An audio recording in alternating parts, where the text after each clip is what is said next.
ഓക്കെയാണ് കേട്ടോ. ഇവിടെ ഇപ്പൊ കുഴപ്പമൊന്നുമില്ല. പിന്നെ നമ്മുടെ കൂട്ടത്തിലുള്ള കുറച്ച് പേര് റിസൾട്ട് പോസിറ്റീവായിട്ട് ഇരിക്കുന്നുണ്ട്. അപ്പൊ അവർക്കും കൂടെ ഒക്കെ വേണ്ടിയിട്ട് എന്ത് ചെയ്യണം, നമ്മൾ പ്രാർത്ഥിക്കണം. കാരണം നമുക്കൊന്നും ഒരിക്കലും വരില്ല എന്ന് പറഞ്ഞ് നമുക്ക് ഇരിക്കാനേ പറ്റുള്ളൂ. വന്നു കഴിഞ്ഞാൽ നമ്മൾ എന്തായി പോകും, നമുക്കിത് തടയാനൊന്നും പറ്റില്ല.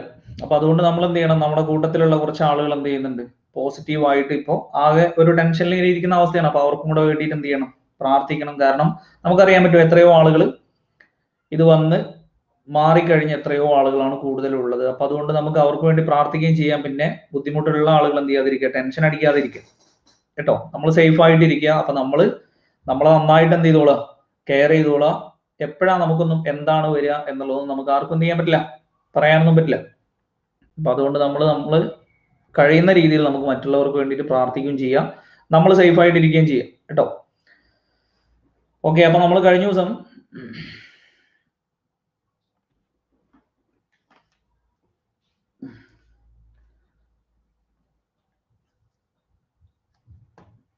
ഓക്കെ നമ്മൾ പേടിക്കാതിരുന്നാൽ മതി കേട്ടോ. നമ്മൾ പേടിക്കാതിരുന്നാൽ മതി. നമ്മൾ ആദ്യമേ പറയുന്നല്ലേ, നമ്മൾ കെയർ ചെയ്ത് കഴിഞ്ഞാൽ പിന്നെ ഇതെന്ന് പറയുന്നത് കുറച്ച് ദിവസം ഇതിന്റെ ലക്ഷണങ്ങളും കാര്യങ്ങളും പോസിറ്റീവ് ആയി കഴിഞ്ഞാലും പിന്നെ എന്ത് ചെയ്യുന്നുണ്ട്, അത് നെഗറ്റീവ് ആവുന്നുണ്ട് കേട്ടോ. ഓക്കെ, മഴ ഇങ്ങനെ ഇടയ്ക്കും തലക്കൊക്കെ ഉണ്ട്. മഴയും ഒക്കെ കൂടെയാണല്ലോ, നിങ്ങൾക്കറിയാലോ. നമ്മൾ ലാസ്റ്റ് പറഞ്ഞു നിർത്തി എനിക്ക് തോന്നുന്നു ഹിതകാരിണി സമാജം അല്ലെ, അവിടെയാണ് പറഞ്ഞു നിർത്തിയത്. ഹിതകാരിണി സമാജത്തിലാണ് നമ്മൾ പറഞ്ഞു നിർത്തിയതെന്ന് തോന്നുന്നു. വീരേശലിംഗം, ജ്യോതിബ ഫൂലെ, ഇ വി രാമസ്വാമി നായിക്കർ, ആത്മാറാം പാണ്ഡുരംഗ് അല്ലെ, ഇത്രയൊക്കെയാണ് നമ്മൾ അവിടെ പറഞ്ഞത്. അപ്പൊ ഇനി നെക്സ്റ്റ് നോക്കാം നമുക്ക്.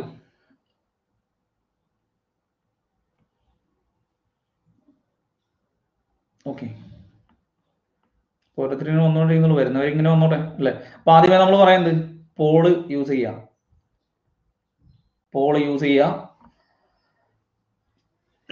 നിങ്ങൾ കഴിഞ്ഞ എക്സാം എഴുതിയപ്പോൾ നമ്മൾ ഇതിൽ ഡിസ്കസ് ചെയ്ത കുറേ കാര്യങ്ങളൊക്കെ വന്നിട്ടുണ്ടാവും അല്ലെ. നമ്മൾ ഇവിടെ ഡിസ്കസ് ചെയ്ത കുറേ കാര്യങ്ങളൊക്കെ നിങ്ങൾ ഏത് മോഡൽ എക്സാം എഴുതുമ്പോഴാണെങ്കിലും അപ്പുറത്ത് എഴുതുമ്പോഴാണെങ്കിലും ഒക്കെ എന്ത് ചെയ്തിട്ടുണ്ടാവും, നമ്മൾ കുറേ കാര്യങ്ങൾ എന്ത് ചെയ്തിട്ടുണ്ടാവും, ഇതിൽ പറഞ്ഞ കാര്യങ്ങൾ അപ്പുറത്തും ഇപ്പുറത്തും ഒക്കെ എന്ത് ചെയ്തിട്ടുണ്ടാവും, വരുന്നുണ്ടാവും.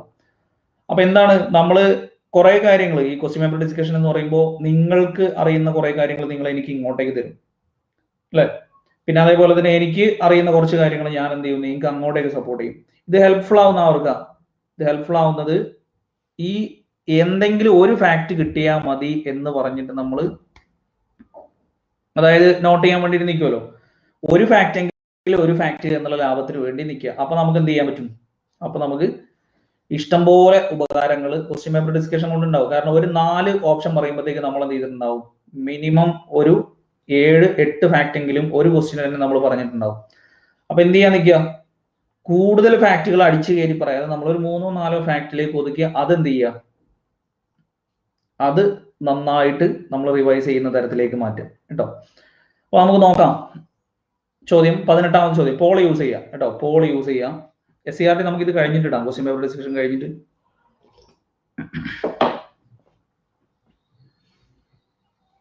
ഇത് യൂണിഫോം പോസ്റ്റ് തന്നെയാണ് ഇത് കേട്ടോ. ഇത് വനിതാ പോലീസ് കോൺസ്റ്റബിളിന്റെ ക്വസ്റ്റ്യൻ പേപ്പറാണ്. ചോദ്യം, 1857 ഒന്നാം സ്വാതന്ത്ര്യ സമരത്തിൽ ലക്നൌവിൽ നേതൃത്വം കൊടുത്തത് ആരായിരുന്നു? ബഹദൂർ ഷാ സെക്കൻഡ്, മൗലവി അഹമ്മദുള്ള, ബീഗം ഹസ്രത്ത് മഹൽ, ഝാൻസി റാണി. ഓപ്ഷൻ കമന്റ് ചെയ്യരുത്, പോൾ യൂസ് ചെയ്യാം കേട്ടോ. പോള് യൂസ് ചെയ്യാം. ഒന്നാം സ്വാതന്ത്ര്യ സമരത്തിൽ ലക്നൌവിൽ നേതൃത്വം കൊടുത്തത് ആരാണ് എന്നുള്ളതാണ് ചോദ്യം. ബഹദൂർ ഷാ സെക്കൻഡ്, മൗലവി അഹമ്മദുള്ള, ബീഗം ഹസ്രത്ത് മഹൽ, ഝാൻസി റാണി.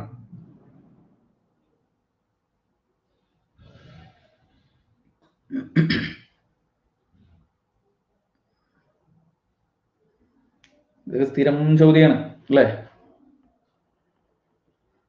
ഓക്കെ, അവിടെ ഉത്തരം ഓപ്ഷൻ സി, ബീഗം ഹസ്രത്ത് മഹലാണ്. ടോപ്പ് ചെയ്ത ആളുകൾ അനോജ്, അജ്മൽ, അൻഷിദ്, 3 ആളുകൾ കേട്ടോ. ബാക്കിയുള്ളവർ ഇനി അത് മറികടക്കാൻ വേണ്ടിയിട്ട് ശ്രമിക്കുക.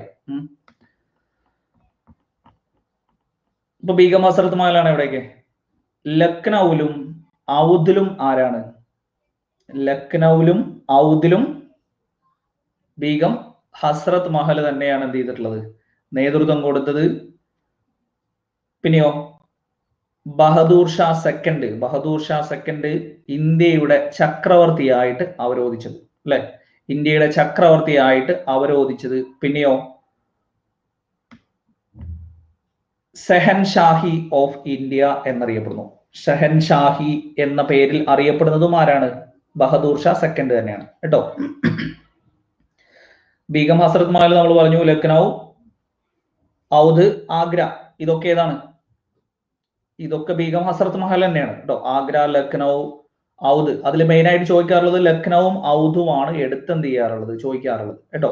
ബഹദൂർ ഷാ സെക്കൻഡ് നമ്മൾ പറഞ്ഞു ഇന്ത്യയുടെ ചക്രവർത്തിയായിട്ട് അവരോധിച്ചു. പിന്നെയോ ഇന്ത്യയുടെ ഷെഹൻഷാഹി എന്ന പേരിൽ അറിയപ്പെടുന്നു. ആ രണ്ട് കാര്യങ്ങൾ എന്ത് ചെയ്യുക, അവിടെ ഓർത്തിരിക്കുക. ബഹദൂർ ഷാ രണ്ടാമനെ നാട് കടത്തിയത് എവിടേക്കാണ്? ബഹദൂർ ഷാ രണ്ടാമനെ നാട് കടത്തിയത് എവിടേക്കാണ്? റങ്കൂണിലേക്ക് കേട്ടോ. റങ്കൂണിലേക്കാണ് നാട് കടത്തിയത് എന്നുള്ളതും കൂടെ ഈ ചോദ്യങ്ങൾ എപ്പോഴും എന്ത് ചെയ്യാറുണ്ട്, ചോദിക്കാറുണ്ട്. ബഹദൂർ ഷാ രണ്ടാമനെ റങ്കൂണിലേക്കാണ് നാട് കടത്തിയത്. മ്യാൻമാറിലാണ് ഇത് റങ്കൂൺ എന്ന് പറയുന്നത് കേട്ടോ. ഇനിയോ ഇനി മൗലവി അഹമ്മദുള്ള എവിടെ നേതൃത്വം കൊടുത്തത്? മൗലവി അഹമ്മദുള്ള ഫൈസാബാദിലാണ് നേതൃത്വം കൊടുത്തത്. മൗലവി അഹമ്മദുള്ള ഫൈസാബാദിലാണ് എന്ത് ചെയ്തിട്ടുള്ളത്, നേതൃത്വം കൊടുത്തത്. അതും ഇടയ്ക്കിടയ്ക്ക് എന്ത് ചെയ്യാറുണ്ട്, ചോദിക്കാൻ പറഞ്ഞിട്ടുണ്ട്. ഇത് പിന്നെ നമുക്ക് ആ മൗലവി എന്നുള്ള ഒരു പേരുള്ളതുകൊണ്ട് നമുക്ക് ഫൈസാബാദ്, അതുമായി ബന്ധപ്പെട്ടിട്ടാണ് നമ്മൾ ഈ ഫൈസാബാദ് അങ്ങനെയൊക്കെ എന്ത് ചെയ്യാറുള്ളത്, കേൾക്കാറുള്ളത്. അത് പിന്നെ അങ്ങനെ തന്നെ നമുക്ക് എന്ത് ചെയ്യാൻ പറ്റും, ഓർത്തിരിക്കാൻ പറ്റും. ഝാൻസി റാണി ഝാൻസിയിലും ഗ്വാളിയോറിലുമാണ് ആര്? ഝാൻസി റാണി നേതൃത്വം കൊടുത്തത്.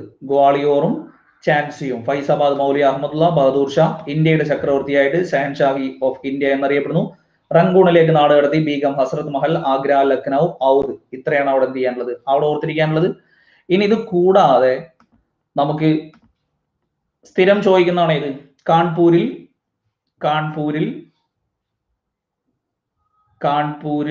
നാനാ സാഹബ്. ബീഹാറിൽ കാൺപൂരിൽ നാനാ സാഹബ്. ബീഹാറിൽ കൻവർ സിംഗ് കേട്ടോ. ബീഹാറിൽ മാത്രമല്ല, ബീഹാർ, ജഗദീഷ്പൂർ, ആരാ കേട്ടോ. ബീഹാർ, ജഗദീഷ്പൂർ, ആരാ, ഈ മൂന്ന് സ്ഥലങ്ങളാണ് ആരുമായി ബന്ധപ്പെട്ടത്? ബീഹാർ, ജഗദീഷ്പൂർ, ആരാ. ആരാ എന്ന് പറയുന്നത് സ്ഥലപ്പേരാണ് കേട്ടോ. ആരാ എന്ന് പറയുന്നത് സ്ഥലപ്പേരാണ് കേട്ടോ. ബീഹാർ, ജഗദീഷ്പൂർ, ആരാ കേട്ടോ.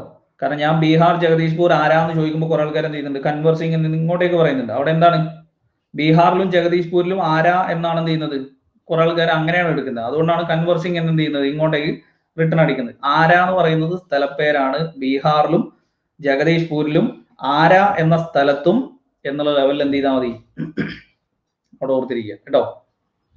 അപ്പൊ അത് കൂട്ടി വായിച്ചാൽ മതി. എന്ത്,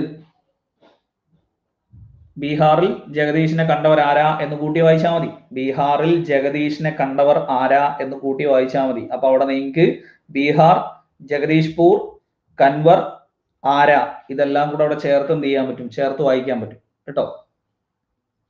ബീഹാറിൽ ജഗദീഷിനെ കണ്ടവർ ആരാ എന്ന് കൂട്ടി എന്ത് ചെയ്താൽ മതി, അവിടെ വായിച്ചാൽ മതി.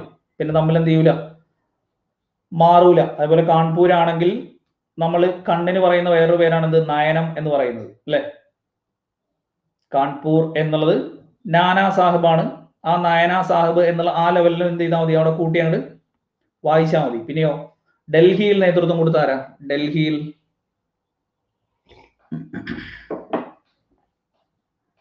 ഡൽഹിയിൽ ജനറൽ ബക്ത് ഖാൻ കേട്ടോ. ഡൽഹിയിൽ ജനറൽ ബക്ത് ഖാൻ. നമ്മൾ നോർമലി പറയുന്നതാണ് ഇത്, സാധാരണ നമ്മൾ യൂസ് ചെയ്യുന്ന ഒരു ടേം ആണ് ഇത്. DGP എന്നാണ് യൂസ് ചെയ്യാറുള്ളത്, പക്ഷെ ഇവിടെ നമുക്ക് DGB ആണ്.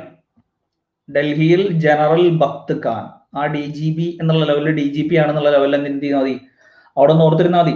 ഡൽഹിയിൽ ജനറൽ ബക്ത് ഖാൻ കേട്ടോ, ഡൽഹിയിൽ ജനറൽ ബക്ത് ഖാൻ എന്നുള്ളത് ഓർത്തിരിക്കുക. ബഹദൂർ ഷാ രണ്ടാമൻ എന്ന് പറയുന്നത് ഇന്ത്യയുടെ ടോട്ടൽ ചക്രവർത്തിയാണ്, അല്ലാതെ എന്തല്ല ഡൽഹി എന്ന് പറയുന്ന പ്രദേശത്ത് കലാപം നയിച്ചിരുന്നതല്ല കേട്ടോ.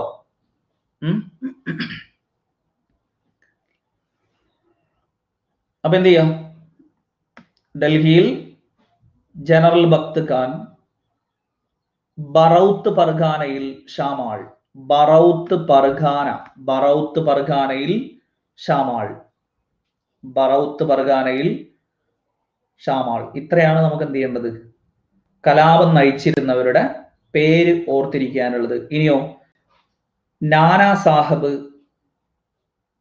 സാഹബിനെ സഹായിച്ചിരുന്നതാണ് ആര്, ഒളിപ്പോരാക്രമണത്തിലൂടെ സഹായിച്ചിരുന്നതാണ് താന്തിയ തോപ്പി കേട്ടോ. താന്തിയ തോപ്പി എന്ന് പറയുന്നത് എന്തിന് പ്രസിദ്ധനായിരുന്നു, ഒളിപ്പോരാക്രമണത്തിന്, ഗറില്ല യുദ്ധമുറയ്ക്ക് പ്രസിദ്ധനായിരുന്നു ആര്, താന്തിയ തോപ്പി. ആരെയാ സഹായിച്ചിരുന്നത്, നാനാ സാഹബിനെ സഹായിക്കാനാണ് ഗറില്ല യുദ്ധമുറകളിൽ ആര് ഉണ്ടായിരുന്നത്, താന്തിയ തോപ്പി എന്നുള്ളത് അവിടെ ഓർത്തിരിക്കാം കേട്ടോ. അപ്പൊ അയാൾ സെപ്പറേറ്റ് ആയിട്ട് ഗറില്ല യുദ്ധമുറകൾക്ക് പ്രസിദ്ധനായിരുന്നു സ്വാതന്ത്ര്യ സമര സേനാനി എന്ന് ചോദിച്ചാൽ ആരാണ്, താന്തിയ തോപ്പി.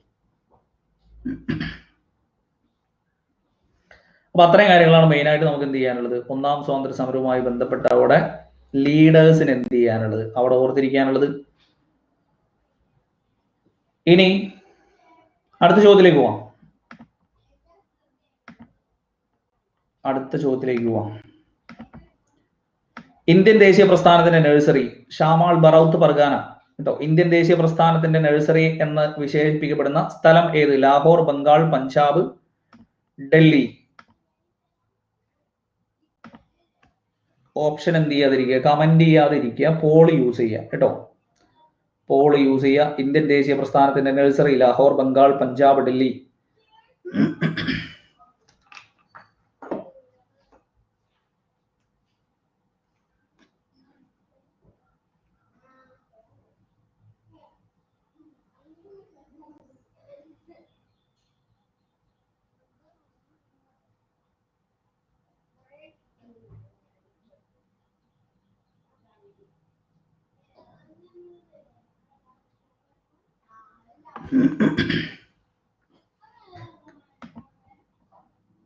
അൻഷിദ് വി പി, അനോജ്, അജ്മൽ, 3 ആളുകൾ ഫാസ്റ്റ് ആയിട്ട് ചെയ്തവർ കേട്ടോ.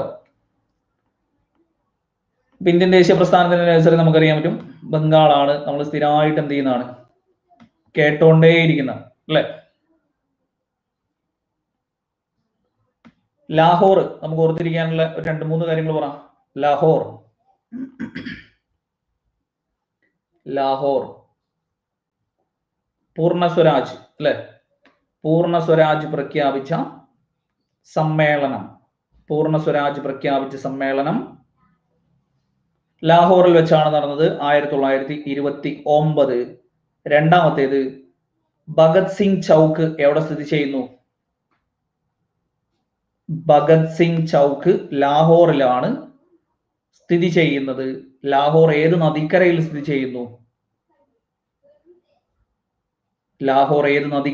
ചെയ്യുന്നു, രവി നദിക്കരയിൽ സ്ഥിതി ചെയ്യുന്നു. ദയാനന്ദ ആംഗ്ലോ വേദിക് കോളേജ് സ്ഥിതി ചെയ്യുന്നത് ലാഹോറിലാണ് കേട്ടോ. ദയാനന്ദ ആംഗ്ലോ വേദിക് കോളേജ് സ്ഥിതി ചെയ്യുന്നത് ലാഹോറിലാണ്. രവി നദിക്കരയിലാണ് ലാഹോർ സ്ഥിതി ചെയ്യുന്നത്. പൂർണ്ണ സ്വരാജ് പ്രഖ്യാപിച്ച കോൺഗ്രസ് സമ്മേളനം 1929 നടന്നത് ലാഹോറിലാണ്. ഭഗത് സിംഗ് ചൗക്ക് സ്ഥിതി ചെയ്യുന്നത് ലാഹോറിലാണ്. പിന്നെയോ ഗദ്ദാഫി ക്രിക്കറ്റ് സ്റ്റേഡിയം എവിടെ തന്നെയാണ്, ലാഹോറിലാണ്. ഗദ്ദാഫി ക്രിക്കറ്റ് സ്റ്റേഡിയം ലാഹോറിലാണ്. ജഹാംഗീറിന്റെ ശവകുടീരം അടക്കിയിരിക്കുന്നതും എവിടെയാണ്, ജഹാംഗീറിന്റെ ശവകുടീരവും എവിടെ തന്നെയാണ്, ലാഹോറിൽ തന്നെയാണ്. അപ്പൊ 6 കാര്യങ്ങൾ അവിടെ പറഞ്ഞു കേട്ടോ. 6 കാര്യങ്ങൾ പറഞ്ഞു.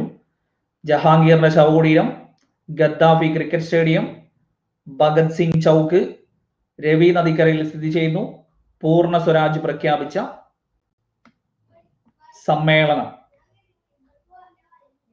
ഇത്രയാണ് മെയിൻ ആയിട്ട് നമ്മൾ എന്ത് ചെയ്തത്, ലാഹോറുമായി ബന്ധപ്പെട്ട് അവിടെ പറഞ്ഞത്.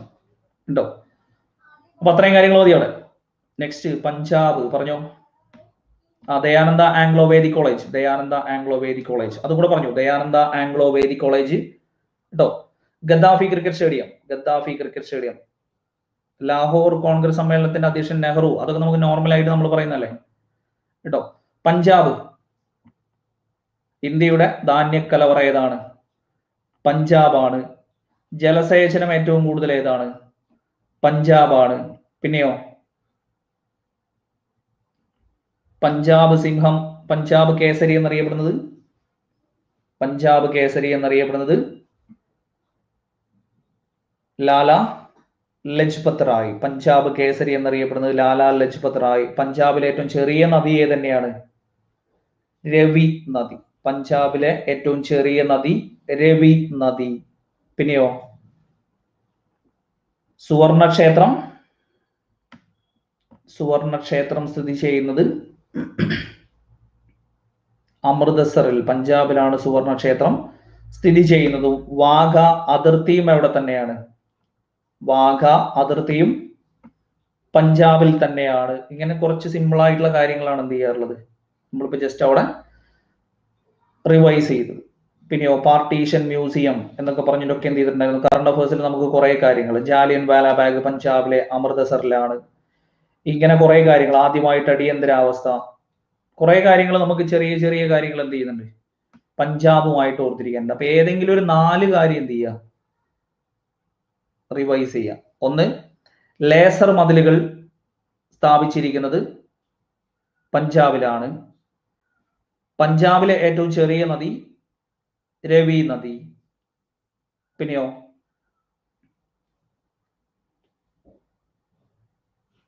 വാഗ അതിർത്തി, ജാലിയൻ വാലാബാഗ് കൂട്ടക്കൊല, അമൃതസർ, സുവർണക്ഷേത്രം, ഇതൊക്കെ നമ്മൾ ഇത് വാഗ ബോർഡർ, ഇന്ത്യക്കും പാകിസ്ഥാനും ഇടയിലുള്ള ബോർഡറാണ് ഇത്, വാഗ ബോർഡർ. പിന്നെ നമ്മൾ ലേറ്റസ്റ്റ് ആയിട്ട് പഞ്ചാബിൽ നമുക്കൊരു ഇടനാഴി പറഞ്ഞല്ലോ, ഓർക്കുന്നുണ്ടോ? കറണ്ട് അഫയേഴ്സിൽ നമുക്ക് പഠിക്കാനുള്ള ഇടനാഴി, അതായത് സിഖ് ഗുരുദ്വാരകളെ തമ്മിൽ ബന്ധിപ്പിക്കുന്ന കർത്താർപൂർ ഇടനാഴി കേട്ടോ. കർത്താർപൂർ ഇടനാഴി എവിടെയാണ്? പഞ്ചാബിലാണ്. പഞ്ചാബിൽ അപ്പുറത്തും ഇപ്പുറത്തും സിഖ് ഗുരുദ്വാരകളെ തമ്മിൽ, സിഖ് തീർത്ഥാടന കേന്ദ്രങ്ങളെ തമ്മിൽ ബന്ധിപ്പിക്കുന്നതാണ് ഇത് കർത്താർപൂർ ഇടനാഴി. അത് ലേറ്റസ്റ്റ് ആണ് കേട്ടോ, കർത്താർപൂർ ഇടനാഴി.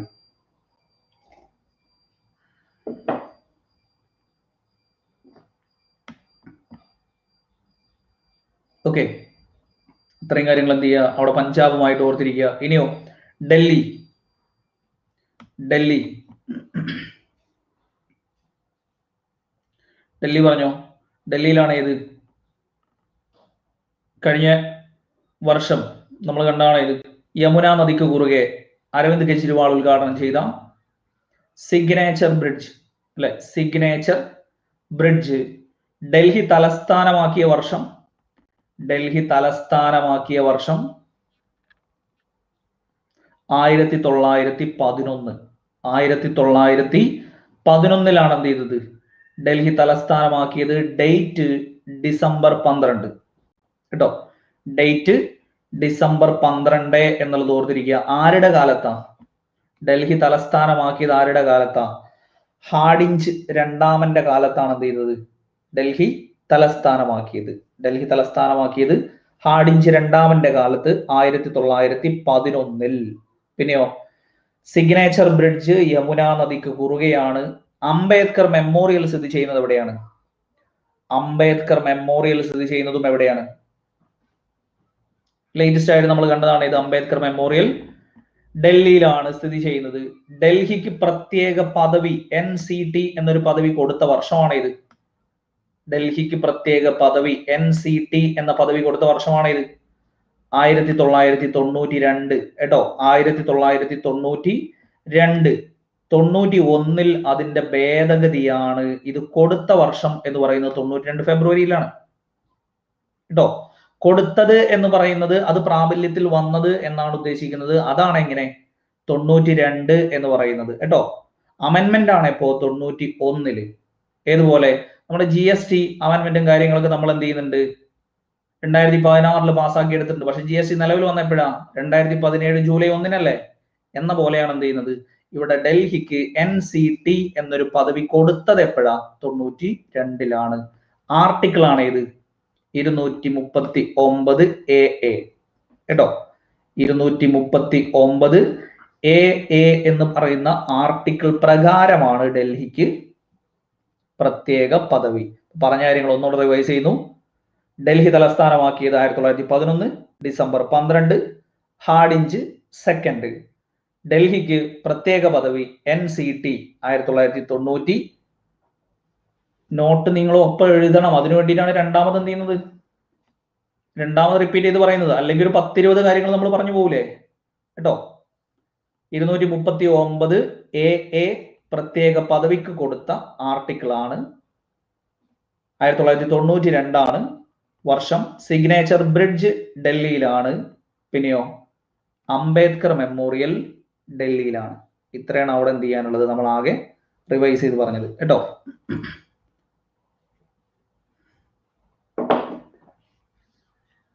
കിട്ടിയല്ലോ.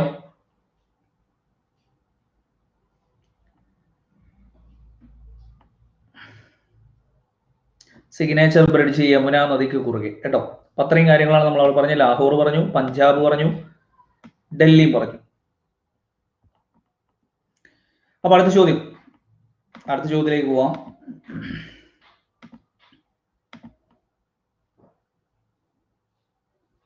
പറയുകയാണെങ്കിൽ ഒരുപാട് കാര്യങ്ങളുണ്ട്. പക്ഷെ എന്താ വെച്ചാൽ നമ്മളെല്ലാം കൂടെ പറഞ്ഞിട്ട് ആർക്കും ഒന്നും കിട്ടൂല. നമ്മൾ വെറുതെ എന്ത് ചെയ്യും, ഈ മഴക്കാലത്ത് പുഴയിൽ വെള്ളം വന്നിട്ട് അങ്ങോട്ട് കുത്തി ഒലിച്ച് അങ്ങോട്ട് പോകുമല്ലോ. നമുക്ക് അതുകൊണ്ട് പ്രത്യേകിച്ച് കാര്യമൊന്നും ഉണ്ടാവില്ല. എന്നാൽ ഒരുപാട് എന്ത് ചെയ്തു, വെള്ളം ഒരുപാട് വന്നു എന്ന് പറയാൻ പറ്റും. ആർക്കെങ്കിലും എന്തെങ്കിലും ഉപകാരം ഉണ്ടായോ? ഇല്ല, ഒന്നുമില്ല. അങ്ങോട്ട് കൊണ്ടുപോകും. അതായത് നമ്മുടെ ഉള്ള ഫാക്റ്റിനെയും കൂടെ എന്ത് ചെയ്യും, തട്ടി ഉള്ളതും കൂടെ അങ്ങോട്ട് കൺഫ്യൂഷൻ ആക്കിയിട്ട് അങ്ങോട്ട് പോകും. നേരെ മറിച്ച് ഒരു 4 ഫാക്ട് നമ്മൾ ഉറപ്പിച്ച് പറഞ്ഞിട്ട് പോവുകയാണെങ്കിൽ ആ 4 ഫാക്ട് നിങ്ങൾക്കും അവിടെ ഉറയ്ക്കും, എനിക്കും അവിടെ ഉറയ്ക്കും. എനിക്കും റിവിഷനാണ്, നിങ്ങൾക്കും റിവിഷനാണ്. അതായത് എന്റെ ഫാക്ട് കുറച്ച് അങ്ങോട്ടും കൈമാറും, നിങ്ങളുടെ ഫാക്ട് കുറച്ച് ഇങ്ങോട്ടും കൈമാറും. സത്യത്തിൽ നമ്മൾ രണ്ടു കൂട്ടരും അങ്ങോട്ടും ഇങ്ങോട്ടും എന്ത് ചെയ്യും, കുറച്ച് കാര്യങ്ങൾ റിവൈസ് ചെയ്ത് അങ്ങോട്ട് പോകും കേട്ടോ. മറ്റേത് നമ്മൾ ഇപ്പൊ ഞാൻ തന്നെ എന്ത് ചെയ്യുക, വെറുതെ ഡൽഹിയെ കുറിച്ചിട്ട് ഉള്ള കാര്യങ്ങൾ മൊത്തം അടിച്ചു കയറി അങ്ങോട്ട് പറഞ്ഞു കഴിഞ്ഞാൽ നിങ്ങളുടെ മൈൻഡിൽ ഉണ്ടായിരുന്ന ഒരു ഡൽഹി എന്ത് ചെയ്തും ആ കുത്തൊഴുക്കിൽ അങ്ങോട്ട് പോയിട്ടും ഉണ്ടാവും. പിന്നെ എന്ത് ചെയ്തിട്ടുണ്ടാവും, ആൾറെഡി നിങ്ങൾക്ക് ഡൽഹിയെ കുറിച്ച് അറിഞ്ഞിരുന്ന കുറച്ച് കാര്യങ്ങളുണ്ട്, അതും കൂടെ അങ്ങോട്ട് പോയി കിട്ടി എന്നുള്ളൊരു ലെവലായിട്ടുണ്ടാവും. ഒരു 4 കാര്യങ്ങൾ പറഞ്ഞ് നമുക്ക് അങ്ങോട്ട് പോയി കഴിഞ്ഞാൽ വലിയ കുഴപ്പമില്ല.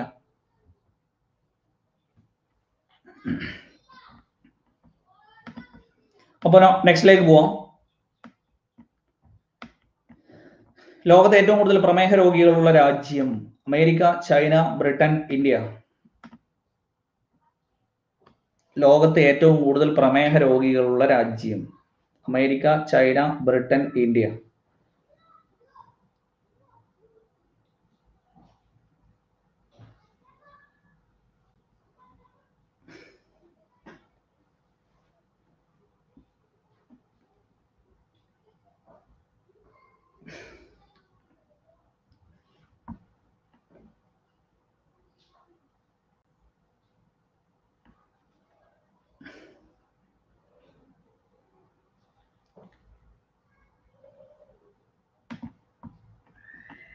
Anoj, Anshid, Ajmal.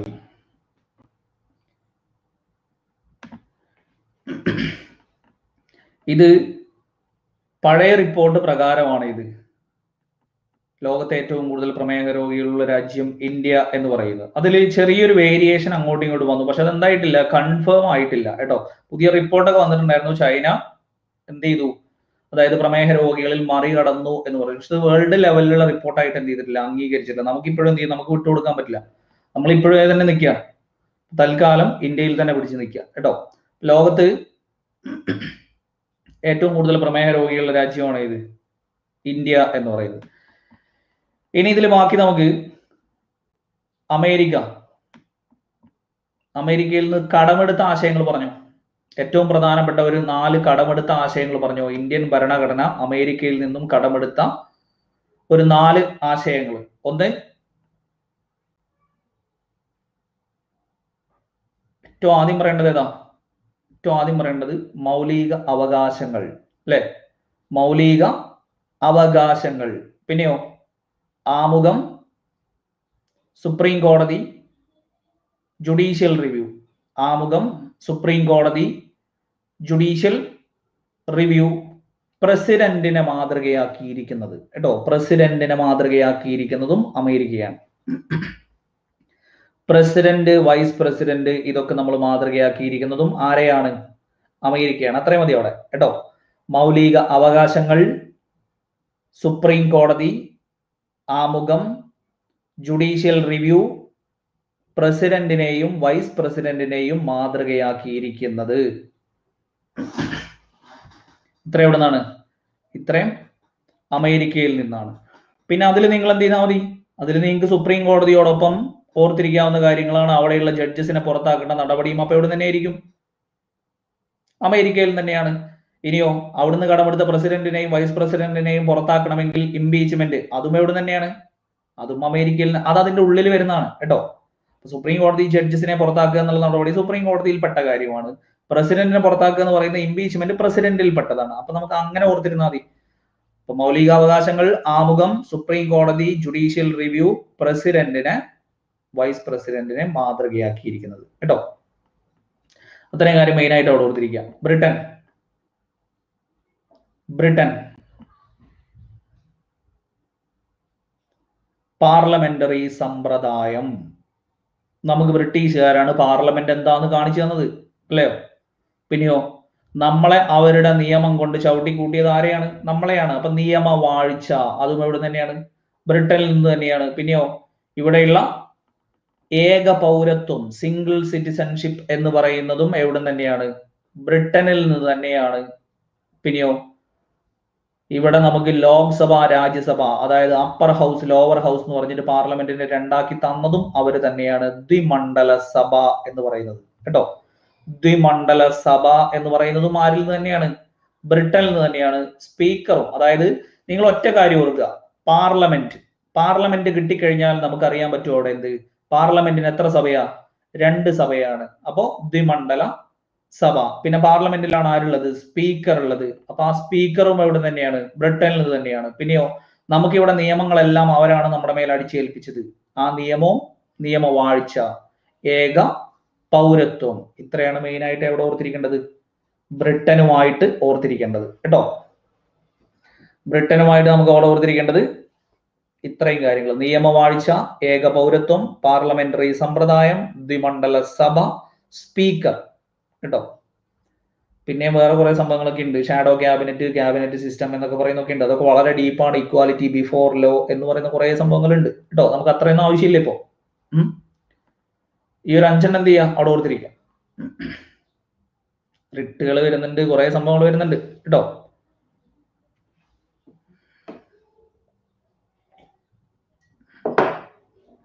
Rule of La, LAW കേട്ടോ.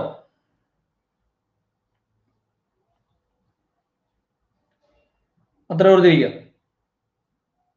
ഇനി ചൈനയുമായിട്ട് നമുക്ക് ഓർത്തിരിക്കാനുള്ള എന്താ? ചൈനയുമായിട്ട് ലേറ്റസ്റ്റ് പറഞ്ഞോ. കൊറോണ എവിടുന്നാ വന്നത്? വുഹാൻ അല്ലെ?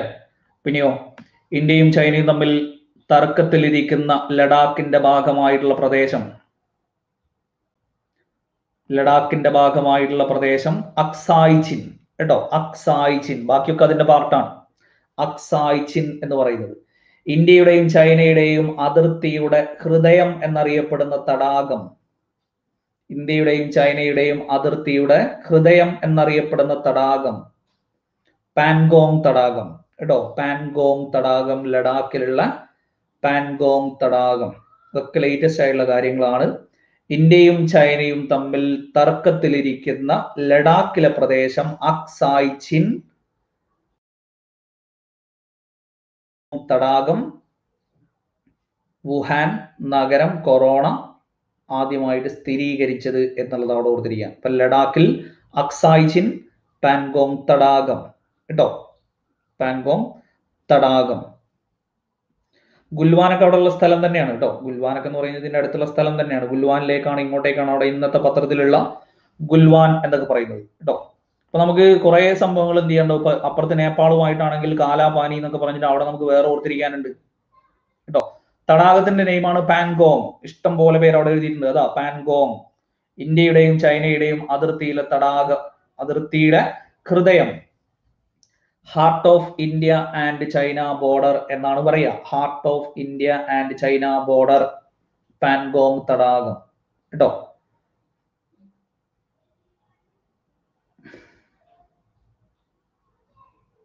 അപ്പൊ അത്രയോടെ മെയിൻ ആയിട്ട് എന്ത് ചെയ്യുക, അവിടെ ഓർത്തിരിക്കുക കേട്ടോ.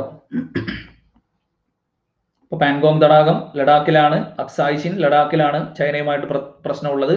ഇനി അവിടെയുള്ള ബോർഡർ ആണ് ഇത് LAC,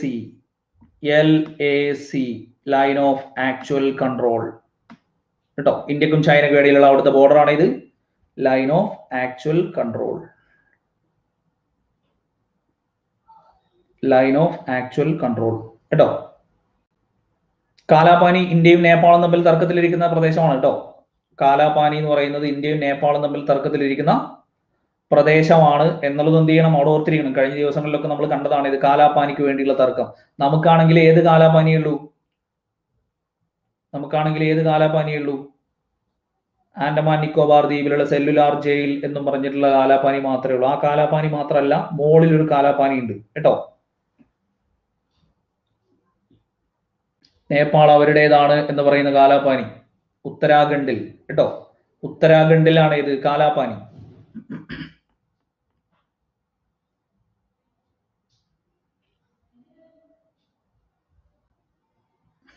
അപ്പൊ അത്രയും മതി, ചൈനയുമായിട്ട് അത്രയും മതി. പിന്നെ ചൈനയുടെ പഴയ കാര്യങ്ങളൊക്കെ നമ്മൾ ആൾറെഡി എന്ത് ചെയ്യുന്നതാണ്, വേറെ സെപ്പറേറ്റ് നമ്മൾ അല്ലാതെ തന്നെ നമ്മൾ പറയുന്നതാണ്. ഇപ്പൊ നമ്മൾ ഏറ്റവും ലേറ്റസ്റ്റ് പറഞ്ഞു പാൻഗോങ്, അക്സായ് ചിൻ, കാലാപാനി, നേപ്പാളുമായിട്ട് തർക്കം, Uttarakhand, line of actual control കേട്ടോ. കാലാപാനി ഉത്തരാഖണ്ഡിലാണ്, നേപ്പാളുമായിട്ട് തർക്കം. നെക്സ്റ്റ്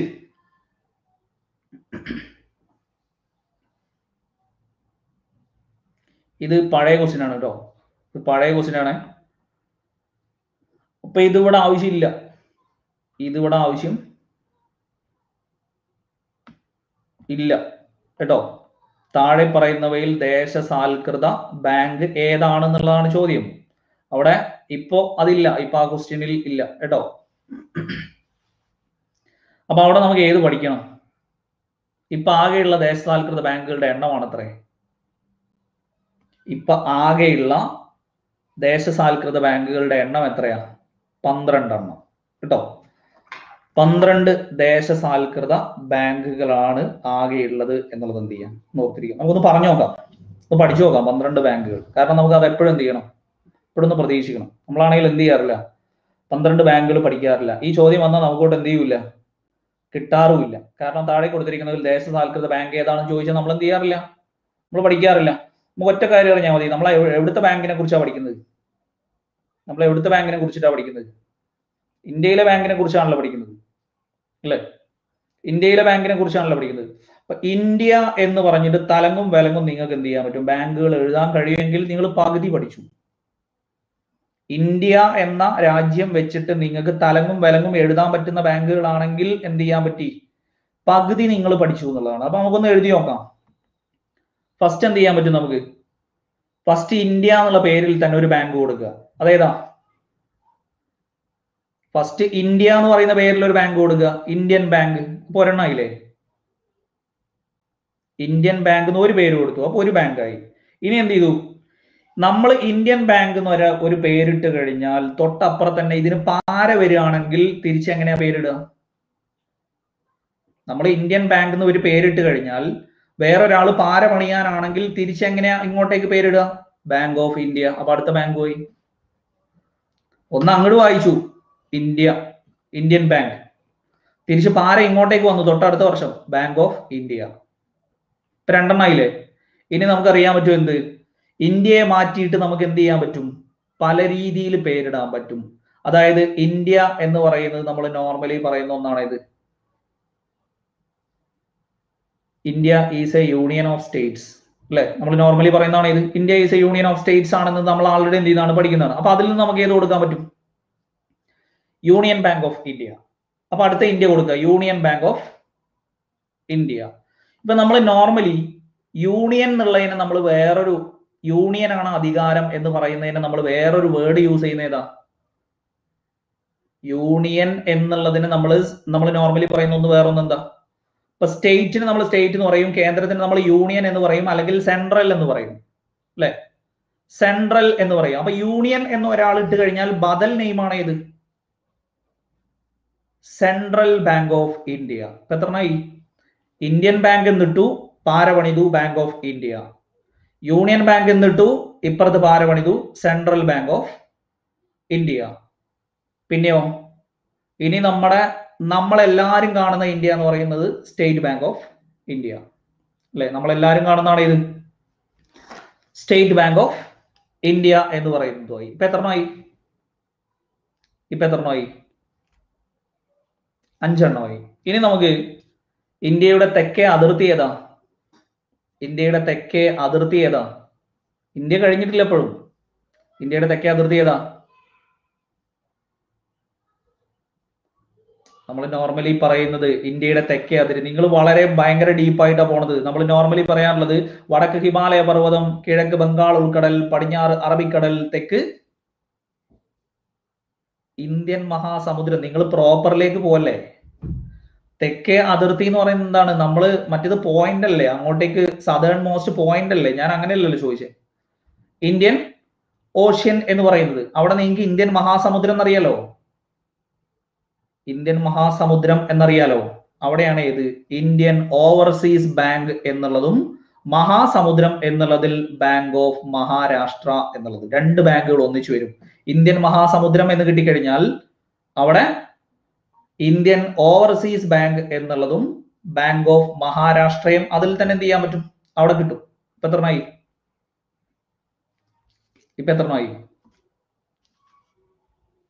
7 ഇനി നമുക്ക് നോർമലി ഒഴിവാക്കാൻ പറ്റാത്ത ഒന്നാണ് ഇത് പഞ്ചാബ് അല്ലെ? ഒഴിവാക്കാൻ പറ്റാത്ത ഒന്നാണ് ഇത് പഞ്ചാബ് എന്നുള്ളത്. അതിൽ തന്നെ ഏതായി? പഞ്ചാബ് നാഷണൽ ബാങ്ക് എന്നായി. അതിലത്തെ അവസാനത്തെ ആ ബ എന്നുള്ള ലെറ്ററിൽ നമുക്ക് ഏതും കൂടെ കൊടുക്കാൻ പറ്റും. നമ്മൾ നേരത്തെ 2 സെറ്റ് ചെയ്ത് വെച്ചിട്ടുണ്ട്. വിജയ ബാങ്കും ദേന ബാങ്കും കൂടെ ചേർത്തിട്ട് ബറോഡ ബാങ്ക്. അപ്പൊ പഞ്ചാബിൽ തന്നെ ഏതുമായി?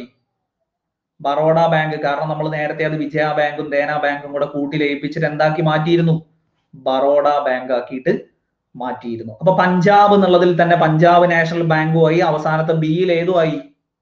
ബറോഡ ബാങ്കുമായി. ഇനി പഞ്ചാബ് കിട്ടിക്കഴിഞ്ഞാൽ നമുക്ക് ഒഴിവാക്കാൻ പറ്റാത്തൊരു സ്ഥലമാണ് ഇത്. പഞ്ചാബ് കിട്ടിക്കഴിഞ്ഞാൽ നമുക്ക് ഒഴിവാക്കാൻ പറ്റാത്ത ഒരു ഇതാണ് ഇത്. പഞ്ചാബിന്റെ കൂടെ നിങ്ങൾ കൂടപ്പുറപ്പായിട്ട് കൊണ്ടു നടക്കുന്ന ഒരു സ്ഥലപ്പേരുണ്ട്. എന്താ? പട്ടിയാലയും കനാറയൊന്നുമില്ല. സിന്ധ്. അതന്നെയല്ലേ പഞ്ചാബ് ആൻഡ് സിന്ധ് ബാങ്ക്. അടുത്തത് കടന്ന് ചിന്തിക്കാണ്. നോർമൽ ഒന്നും ചിന്തിക്കാതെ കടന്ന് ചിന്തിക്കണം ഓരോരുത്തർ. നോർമലി ദേശീയ ഗാനം പാടുമ്പോൾ പഞ്ചാബ്, സിന്ധ്, ഗുജറാത്ത്, മറാഠ എന്ന് പറഞ്ഞിട്ടുണ്ട്. പഞ്ചാബിന്റെ കൂടെ എന്നും കൂടപ്പുറപ്പ് ആര് മാത്രമേ ഉള്ളൂ? സിന്ധ് മാത്രമേ ഉള്ളൂ. അതിനപ്പുറത്തേക്ക് ചിന്തിച്ചിട്ടാണ് ഏത് കനാറയും പട്ടിയാലയും ഒക്കെ ഇങ്ങോട്ടേക്ക് കൊണ്ടുവരുന്നത്. ഇപ്പൊ പഞ്ചാബ് ആൻഡ് സിന്ധ് ബാങ്ക് ആയി. ഇപ്പൊ എത്രണ്ണായി? 10 ഇതാണ് ഞാൻ പറഞ്ഞത് നിങ്ങളോട്. നിങ്ങളെ കൊണ്ട് കഴിയും. You can. Last you can. UCO ബാങ്കും കനാറ ബാങ്കും തീർന്നു കേട്ടോ. യൂക്കോ ബാങ്കും കനാറ ബാങ്കും. യു ക്യാൻ എന്നുള്ളതാണ് last. UCO bank, Canara bank. ഇത്രയേ ഉള്ളൂ കേട്ടോ. യൂക്കോ ബാങ്ക്, കനാറ ബാങ്ക് ഇത്രയേ ഉള്ളൂ അവിടെ. സിൻഡിക്കേറ്റ് ഒക്കെ അതിന്റെ ഉള്ളിലേക്ക് വരുന്നതാണ് കേട്ടോ. സിൻഡിക്കേറ്റ് ഒക്കെ ലയിച്ചു പോയില്ലേ? ഇപ്പോ ഇന്ത്യ എന്നുള്ള ഒറ്റ പേരിൽ നിങ്ങൾ എന്ത് ചെയ്യുന്നു? നിങ്ങൾ 7 ബാങ്ക് അവിടെ പഠിച്ചു. 7 ബാങ്ക് പഠിച്ചു കഴിഞ്ഞാൽ പിന്നെ നിങ്ങൾക്ക് ആകെ പഞ്ചാബ് മാത്രം അറിഞ്ഞാൽ മതി. പിന്നെയോ ലാസ്റ്റ് ഒരു യു ക്യാൻ എന്നുകൂടെ നിങ്ങൾ ഒന്നുകൂടെ പറഞ്ഞു നോക്ക്. ഫസ്റ്റ് നിങ്ങൾ ഒന്നുകൂടെ പറഞ്ഞു നോക്ക്. ഇന്ത്യയെ നമ്മൾ എന്ത് ചെയ്തു? ഇന്ത്യൻ ബാങ്ക് എന്ന് പറഞ്ഞു. പിന്നെയോ ഇങ്ങോട്ടേക്ക് ആരെ പണിതു? ബാങ്ക് ഓഫ് ഇന്ത്യ എന്ന് പണിതു. പിന്നെ ഇന്ത്യ യൂണിയൻ ആണെന്ന് പറഞ്ഞു. അപ്പൊ വേറൊരു ടേം ഇട്ടു, എന്ത്? സെൻട്രൽ ബാങ്ക് എന്ന് പേരിട്ടു. പിന്നെ നമ്മൾ കോമൺ ആയിട്ട് ഇന്ത്യയിൽ SBI എന്നുള്ളത് എന്ത് ചെയ്തു? അവിടെ നമ്മൾ കൊടുത്തു അല്ലെ, സ്റ്റേറ്റ് ബാങ്ക് ഓഫ് ഇന്ത്യ എന്ന് കൊടുത്തു. പിന്നെ ഇന്ത്യയുടെ തെക്കേ അതിർത്തി ഇന്ത്യൻ മഹാസമുദ്രം. അപ്പൊ ഇന്ത്യൻ ഓവർസീസും ബാങ്ക് ഓഫ് മഹാരാഷ്ട്രയും കൂടെ ചേർത്തു. അങ്ങനെ എത്രണ്ണമായി? 7 7 കഴിഞ്ഞപ്പോൾ പിന്നെ നമ്മൾ പഞ്ചാബിലേക്ക് കിടക്കുന്നു. Punjab national bank. പഞ്ചാബിലെ ബി എടുത്തിട്ട് ഏത് കൊടുത്തു? ബറോഡ ബാങ്ക് കൊടുത്തു. പഞ്ചാബിൽ നമുക്ക് ഏത് ഒഴിവാക്കാൻ പറ്റില്ല? സിന്ധ് ഒഴിവാക്കാൻ പറ്റില്ല. Punjab and Sindh bank. Last you can എന്നുള്ള വിശ്വാസത്തോടുകൂടെ യൂക്കോ ബാങ്കും കനാറ ബാങ്കും. അത്രയേ ഉള്ളൂ. ഇനി നിങ്ങൾക്ക് ഇതിൽ വന്നാൽ എന്ത് ചെയ്താൽ മതി, ഇതൊന്ന് കയറ്റിയാൽ മതി. ഇനി ഇതിൽ ആർക്കെ പ്രയാസം വരുള്ളൂ? ഞാനിത് അങ്ങോട്ടേക്ക് പറയുമ്പോൾ ഇങ്ങോട്ടേക്ക് south Indian bank, Patiala bank എന്നൊക്കെ പറഞ്ഞിട്ട് ഇങ്ങോട്ടേക്ക് എറിയുന്നുണ്ടല്ലോ, അവർക്ക് മാത്രമേ കൺഫ്യൂഷൻ വരുള്ളൂ. നേരെ മറിച്ച് ഈ 12 എണ്ണം അങ്ങോട്ടേക്ക് നേരിട്ട് ആക്സെപ്റ്റ് ചെയ്യുകയാണെങ്കിൽ ഒരു പ്രശ്നവുമില്ല. ആ 12 എണ്ണം മാത്രമേ എന്ത് ചെയ്യുള്ളൂ, മൈൻഡിൽ ഉണ്ടാവുള്ളൂ കേട്ടോ. ബാങ്ക് ഓഫ് ബറോഡയല്ലേ നമ്മൾ പറഞ്ഞത്, വിജയ ബാങ്കും ദേന ബാങ്കും കൂടെ ചേർത്തിട്ട് ബറോഡ ബാങ്ക് ആക്കി എന്ന് പറഞ്ഞത് കേട്ടോ. അതല്ലേ പഞ്ചാബിലെ അവസാനത്തെ ബി എന്ന ലെറ്റർ എന്ന് പറഞ്ഞിട്ട്. അപ്പൊ ആ ലെവലിൽ എന്ത് ചെയ്യാം, നിങ്ങൾക്ക് 12 എണ്ണം ഓർക്കുകയാണെങ്കിൽ വേറെ ഒരു ബാങ്കും എന്ത് ചെയ്യൂല, നമ്മുടെ മൈൻഡിലേക്ക് ഇങ്ങോട്ടേക്ക് വരേണ്ട കാര്യമില്ല. അപ്പൊ 12 ബാങ്കോടെ കിട്ടിയല്ലോ. ഇനി ഇങ്ങനെ ഒരു ചോദ്യം വന്നു കഴിഞ്ഞാൽ നിങ്ങൾക്ക് എഴുതിക്കൂടെ, അല്ലേ? താഴെ പറയുന്നവയിൽ ദേശസാൽകൃത ബാങ്ക് എന്ന് ചോദിച്ചപ്പോൾ അവിടെ ഫെഡറൽ ബാങ്ക് നമ്മുടെ മൈൻഡിലില്ല, ആക്സിസ് ബാങ്ക് നമ്മുടെ മൈൻഡിലില്ല, സൗത്ത് ഇന്ത്യൻ ബാങ്ക് നമ്മുടെ മൈൻഡിലില്ല, വിജയ ബാങ്കും നമ്മുടെ മൈൻഡിലില്ല. പക്ഷെ ഇവിടെ നമുക്ക് അപ്പ ആൻസർ ചെയ്തായിരുന്നു, വിജയ ബാങ്കും ദേന ബാങ്കും കൂടെ ലയിച്ചിട്ടാണ് എന്തായത്, ബറോഡ ബാങ്ക് എന്നാക്കിയത് കേട്ടോ. പഞ്ചാബ് നാഷണൽ ബാങ്ക് എന്ന് ഒരു ബാങ്കാണ്, Punjab and Sindh national bank. എന്താ ഇവിടെ ലിസ്റ്റ് ഉണ്ട് കേട്ടോ. ഈ ലിസ്റ്റ് നിങ്ങൾ എന്ത് ചെയ്താൽ മതി, സ്ക്രീൻഷോട്ട് ചെയ്യണമെങ്കിൽ സ്ക്രീൻഷോട്ട് ചെയ്താൽ മതി, വെറുതെ എഴുതി ബുദ്ധിമുട്ടണ്ട. Punjab national bank, bank of Baroda, bank of India, central bank of India, Canara bank, union bank of India, Indian overseas bank, Punjab and Sindh bank, Indian bank, UCO bank, Maharashtra state bank of India, എല്ലാം ഇവിടെ ഉണ്ട്. പിന്നെ ഞാൻ എന്തിനാ നിങ്ങളോട് എഴുതാൻ പറഞ്ഞത്, നമ്മുടെ ആ ക്രമത്തിലാണെങ്കിൽ അതെന്ത് ചെയ്യും, നമ്മൾ അവിടെ പഠിക്കും. ഇതെന്ന് പറയുന്ന ആ ക്രമമല്ല, മറ്റേ നമ്മൾ ആ പറഞ്ഞ ഇന്ത്യയുടെ ക്രമം ഉണ്ടല്ലോ, ഇന്ത്യയുടെ ക്രമത്തിൽ 7 എണ്ണം എഴുതിയിട്ട് പഞ്ചാബിന്റെ ക്രമത്തിൽ ഒരു 3 എണ്ണം കൂടെ ചേർത്തിട്ട് യു ക്യാൻ എന്നും കൂടെ കൊടുത്തു കഴിഞ്ഞാൽ എന്തായി, 12 എണ്ണമായി. അപ്പൊ നമ്മൾ ആ ക്രമത്തിൽ പഠിച്ചോളൂ കേട്ടോ. അപ്പൊ ഇനി ആ ചോദ്യം ഒന്ന് എഴുതി കൂടെ, പൊതുമേഖലാ ബാങ്കുകളിൽ പെടാത്തത് എന്നൊക്കെ പറഞ്ഞ് നമുക്ക് ചോദിച്ചാൽ എന്ത് ചെയ്യാൻ പറ്റും, സിമ്പിൾ ആയിട്ട് അവിടെ കിട്ടും കേട്ടോ.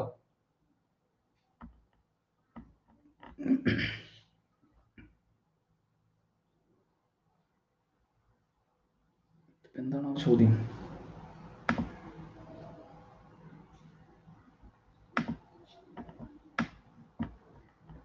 ഇരുപത്തിരണ്ടാമത്തെ ചോദ്യം അവിടെ കാണാനില്ല, ഞാൻ നോക്കട്ടെ. ചോദ്യമാണ് അത്, നോക്കട്ടെ.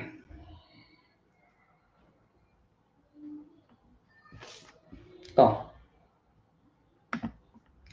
ഓക്കെ, 22ാമത്തെ ചോദ്യം. അടുത്ത ചോദ്യം, ISRO രൂപീകരിച്ച വർഷം. ISRO രൂപീകരിച്ച വർഷം 1965, 1969, 1975, 1974. ഓപ്ഷൻ കമന്റ് ചെയ്യരുത്, ഓപ്ഷൻ കമന്റ് ചെയ്യരുത്, പോൾ യൂസ് ചെയ്യുക. അതല്ലേ പറഞ്ഞത് കേട്ടോ. നല്ല ആൾക്കാരാണ്. ഈ കുട്ടിക്ക് ചോറ് കൊടുക്കുന്ന പോലെ ഓരോ ഉരുളയ്ക്കും ഇങ്ങനെ വായ വിളിക്കാൻ പറയണം.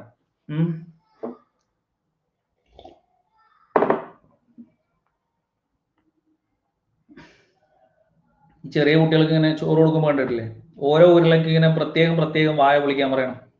എന്ന പോലെയാണ് ഇവിടെ എന്ത്, ഓരോ ചോദ്യത്തിന് ഇങ്ങനെ പോൾ യൂസ് ചെയ്യാൻ ഇങ്ങനെ പറഞ്ഞുകൊണ്ടേയിരിക്കണം. ISRO രൂപീകരിച്ച വർഷമാണ് ഇത്.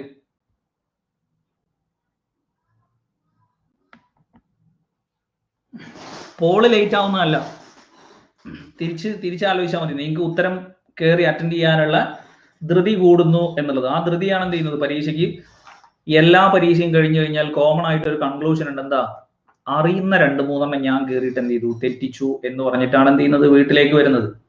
ഏത് പരീക്ഷ എടുത്തു കഴിഞ്ഞാലും എല്ലാറ്റിലും കോമൺ ആയിട്ടുള്ള കൺക്ലൂഷൻ ആണ്, അറിയുന്ന 2-3 എണ്ണം തെറ്റിച്ചു. അതിലാണ് എനിക്ക് ഏറെ സങ്കടം. അറിയാത്ത 10-20 എണ്ണമൊക്കെ തെറ്റിച്ചിട്ടുണ്ടാവും, അതിലൊന്നും യാതൊരു സങ്കടവും ഇല്ല. അറിയുന്നത് കൊണ്ടുപോയിട്ട് എന്ത് ചെയ്തു, ആ വായിച്ച ആക്രാന്തത്തിൽ അങ്ങോട്ട് കയറി തെറ്റിച്ചിട്ടുണ്ടാവും. 1969 ഇത് ISRO രൂപീകരിച്ച വർഷം. 65, 1965, 65.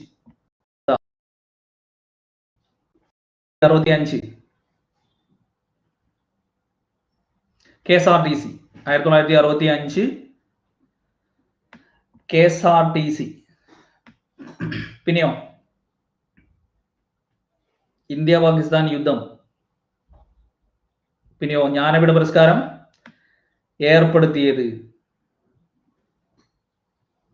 ഇത്രയൊക്കെ എന്താണ്, 1965 നമുക്ക് മെയിനായിട്ട് എന്ത് ചെയ്യാനുള്ളതാണ്, ഓർത്തിരിക്കാനുള്ളതാണ്. ജ്ഞാനപീഠ പുരസ്കാരം ഏർപ്പെടുത്തിയത് KSRTC.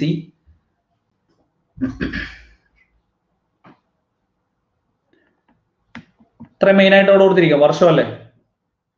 പിന്നെയോ 1969 തന്നെ വേറൊരു കാര്യം എന്താ, 69 തന്നെ വേറൊരു കാര്യം എന്താ, ഇന്നലത്തെ ഡേറ്റ് മലപ്പുറം ജില്ല രൂപീകരിച്ച വർഷം, ഡേറ്റ് 1969 ജൂൺ 16, ഇന്നലെ അല്ലെ. 1969 ജൂൺ 16 ഇത് മലപ്പുറം ജില്ല രൂപീകരിച്ചത്, ഇന്നലെ കേട്ടോ. അത് ഇന്നലെങ്കിലും എന്ത് ചെയ്യണം, ഒന്ന് ഓർത്ത് കഴിഞ്ഞാൽ നമുക്ക് ആ പോയിന്റ് പിന്നെ പഠിക്കണ്ട. പിന്നെയോ 69 ISRO, പിന്നെയോ വേറെന്താ, 1969 ജൂലൈ 19, 1969 ജൂലൈ 19 എന്ത് ചെയ്തു, 14 ബാങ്കുകൾ ദേശസാൽക്കരിച്ചത്. 1969 ജൂലൈ 19 14 ബാങ്കുകൾ ദേശസാൽക്കരിച്ചത്. മനുഷ്യനാദ്യമായി ചന്ദ്രനിൽ കാൽകുത്തിയത് 1969 ജൂലൈ 21, ചാന്ദ്ര ദിനമായിട്ട് എന്ത് ചെയ്യുന്നു, ആചരിക്കുന്നു. 1969 ജൂലൈ 21. പിന്നെയോ 1969 ഗാന്ധിജിയുടെ 100ാം ജന്മവാർഷികത്തോടനുബന്ധിച്ച് രൂപീകരിച്ച സംഘടന NSS കേട്ടോ. NSS ആണെന്ത്, ഗാന്ധിജിയുടെ 100ാം ജന്മവാർഷികത്തോടനുബന്ധിച്ച് NSS രൂപീകരിച്ചത്. മുമ്പ് ചോദിച്ചൊരു ഡീപ്പ് ക്വസ്റ്റ്യൻ ആണ് കേട്ടോ. 1969 നമ്മൾ ഈ സ്കൂളിലേക്ക് NSS എന്ത് ചെയ്യുന്നത്, രൂപീകരിക്കുന്നത്. അപ്പൊ അത്രയും മതി 69. 75 ആ NSS അല്ല, മന്നത്ത് പത്മനാഭൻ NSS അല്ല. സ്കൂളിലേക്ക് ചെന്ന് ചേരുമ്പോൾ കണ്ടിട്ടില്ലേ, NSS-ൽ ജോയിൻ ചെയ്യണോ, NSS-ന്റെ കീഴിൽ റോഡ് ഉണ്ടാക്കാൻ പോരണോ എന്നൊക്കെ ചോദിക്കുന്നത്. ആ NSS NSS ഒന്നാണോ? 1975 ആര്യഭട്ട വിക്ഷേപിച്ചത്. പിന്നെയോ ICDS പദ്ധതി, അടിയന്തരാവസ്ഥ, 20 ദിന പരിപാടി കേട്ടോ. ICDS 20 ദിന പരിപാടി, അടിയന്തരാവസ്ഥ,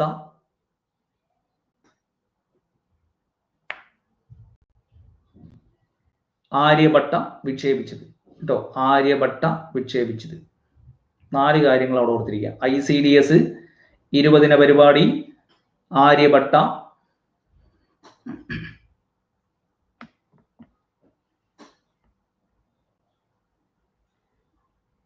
1975 എന്നുള്ള ആ ഒരു വർഷം കേട്ടോ. 74 ആ സിക്കിമും വിമണിയറൊക്കെ ഉണ്ട്, അത് പിന്നെ കുറച്ചും കൂടെ ഡീപ്പല്ലേ കേട്ടോ.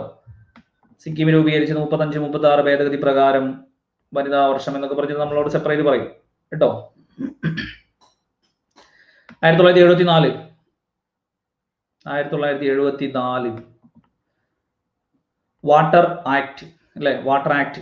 പിന്നെയോ ഇന്ത്യയുടെ ആദ്യത്തെ അണുപരീക്ഷണം പൊക്രാനിൽ. പിന്നെയോ മലിനീകരണ നിയന്ത്രണ ബോർഡ് രൂപീകരിച്ച വർഷം. മലിനീകരണ നിയന്ത്രണ ബോർഡ് രൂപീകരിച്ച വർഷം. മലിനീകരണ നിയന്ത്രണ ബോർഡ്, വാട്ടർ ആക്ട്, ഇന്ത്യയുടെ ആദ്യത്തെ അണുപരീക്ഷണം. ഇത്രയാണ് അവിടെ നമുക്ക് എന്ത് ചെയ്യാനുള്ളത്, അവിടെ ഓർത്തിരിക്കാനുള്ളത്. 1974 ബന്ധപ്പെട്ട് നമുക്ക് മെയിൻ ആയിട്ട് ഓർത്തിരിക്കാനുള്ളതാണ് അത്രയും കാര്യങ്ങൾ കേട്ടോ.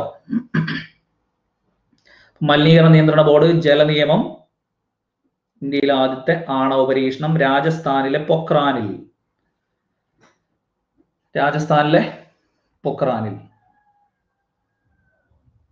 അത്രയും മതി അവിടെ കേട്ടോ.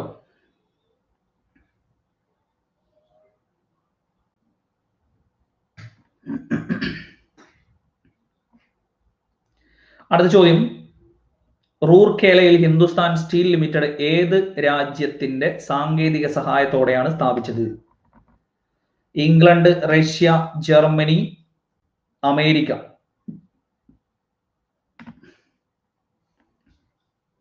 ഓപ്ഷൻ കമന്റ് ചെയ്യല്ലേ.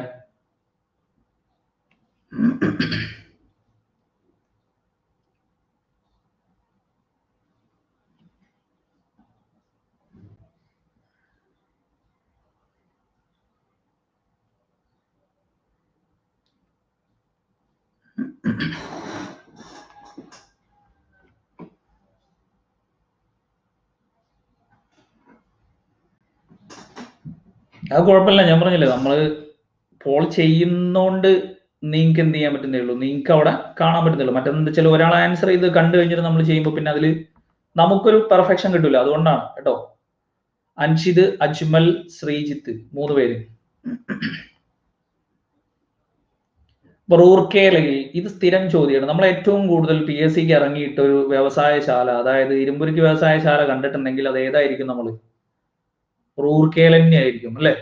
അത്രത്തോളം നമ്മൾ എന്ത് ചെയ്തിട്ടുണ്ടാവും. ഈ റൂർക്കേല ഏത് സഹായത്താൽ, ആരുടെ സഹായത്താൽ, എവിടെ സ്ഥിതി ചെയ്യുന്നു എന്നൊക്കെ പറഞ്ഞിട്ട് എന്ത് ചെയ്തിട്ടുണ്ടാവും. നമ്മൾ ഇഷ്ടം പോലെ ഓർക്കുന്ന ഒന്നാണ് ഏത്? റൂർക്കേല എന്ന് പറയുന്നത് കേട്ടോ. ജർമ്മനിയുടെ സഹായത്താലാണ് ഇത് റൂർക്കേല എന്നുള്ളത് അവിടെ ഓർത്തിരിക്കാൻ പറ്റും. ജർമ്മനിയുടെ സഹായത്താലാണ് റൂർക്കേല. ഒഡീഷയിലാണ് റൂർക്കേല എന്നുള്ളത് ഓർത്തിരിക്കാം കേട്ടോ. നോർമലായി പറയുന്ന മലപ്പുറത്താണ് ഇത് ജു ഓർക്കൂല എന്ന് പറയും. നോർമലി പറയുന്നതാണ് ഇത് ജു ഓർക്കൂല എന്ന് പറയും. നോർമലി കോമൺ ആയിട്ടുള്ള ഒരു കൊളോക്കിയലായിട്ട് യൂസ് ചെയ്യുന്ന ഒരു വേർഡാണ് ഇത് ജു ഓർക്കൂല. ജർമ്മനിയുടെ സഹായത്താൽ ഒഡീഷയിലുള്ളതാണ് റൂർക്കേല എന്നുള്ളത് കേട്ടോ. ഇംഗ്ലണ്ടിന്റെ സഹായത്താലാണ് ഇത് ഇംഗ്ലണ്ടിന്റെ സഹായത്താലാണ് ഇത് ദുർഗാപൂർ. എവിടെയാണ്? ഇംഗ്ലണ്ടിന്റെ സഹായത്താലാണ് ബംഗാളിൽ ദുർഗാപൂർ എന്നുള്ളത് എന്ത് ചെയ്യുക, അവിടെ ഓർത്തിരിക്കുക കേട്ടോ. അതായത് ഇംഗ്ലീഷുകാരാണ് നമുക്ക് ഇവിടെ വന്നിട്ട് എന്ത് ചെയ്തത്, ദർബാർ എന്ന് പറയുന്ന ഒരു സംഭവം തന്നെ ഉണ്ടാക്കിയത് അല്ലെ. നോർമലി നിങ്ങൾക്ക് അറിയാൻ പറ്റില്ല, ലിട്ടന്റെ കാലത്താണ് ചെയ്യുന്നത് ഈ രാജ്ഞിക്ക് മറ്റേ പദവി ചാർത്തി കൊടുക്കാൻ വേണ്ടിയിട്ടൊക്കെ ഇംഗ്ലീഷുകാരാണ് ഇവിടെ വന്നിട്ട് ദർബാർ എന്ന് പറയുന്ന ഒരു സംഭവം ചെയ്യുന്നത്, ഉണ്ടാക്കുന്നത് തന്നെ അവരാണ്. അപ്പൊ ആ ഒരു ദുർഗാപൂർ എന്നുള്ളത് ബംഗാളിലാണ് എന്നുള്ളതും ഇംഗ്ലീഷുകാരാണ് എന്നുള്ളത് നമുക്ക് എന്ത് ചെയ്യാൻ പറ്റും, അവിടെ ഓർത്തിരിക്കാൻ പറ്റും കേട്ടോ. ഇപ്പൊ ബ്രിട്ടന്റെ സഹായത്താൽ ദുർഗാപൂർ ബംഗാളിലാണ് എന്നുള്ളത് ഓർത്തിരിക്കാം. ഇനിയോ